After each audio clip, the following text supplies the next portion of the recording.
Les théologiens de la gloire perçoivent le bien dans l'homme et lui attribuent la capacité de l'exploiter.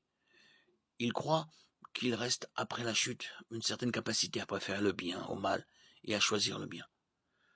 Plus important encore, la théologie de la gloire soutient que les humains ne peuvent être sauvés sans participation ou coopération.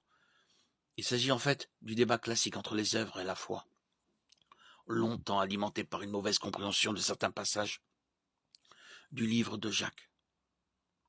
Jacques de 17-18 est parfois interprété comme signifiant que nous sommes justifiés par nos œuvres, alors que Jacques dit en fait que ceux justifiés par la foi en l'œuvre du Christ sur la croix produiront de bonnes œuvres comme preuve d'une véritable conversion, et non que la conversion s'obtient par de bonnes œuvres.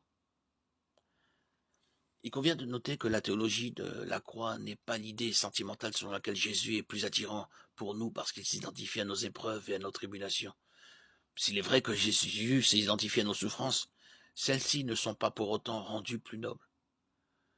Notre souffrance est le résultat de la chute de l'humanité dans le péché.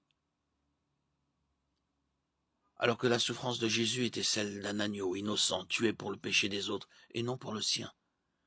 La théologie de la croix ne consiste pas non plus à s'identifier à sa souffrance par le biais de la nôtre, qui est dérisoire par rapport à ce qu'il a enduré.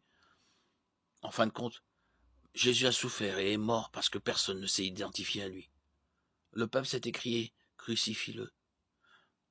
L'un de ses disciples l'a trahi, un autre l'a renié 3 fois, et les autres l'ont abandonné, se sont enfuis. Il est mort, seul, abandonné, même par Dieu. Ainsi, tenter de nous unir à lui dans sa souffrance revient à diminuer son sacrifice et à exalter nos propres souffrances à un niveau qui n'a jamais été envisagé par la théologie de la croix proposée par Luther.